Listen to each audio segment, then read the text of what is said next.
Әлеуметтік желіде Қайрат Нұртас пен Төреғали Төреәлінің видеосы қызу талқыға түсті.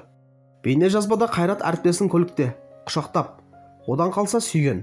Желі қолданушылары қос хитменнің әрекетін қатаң сынға алды.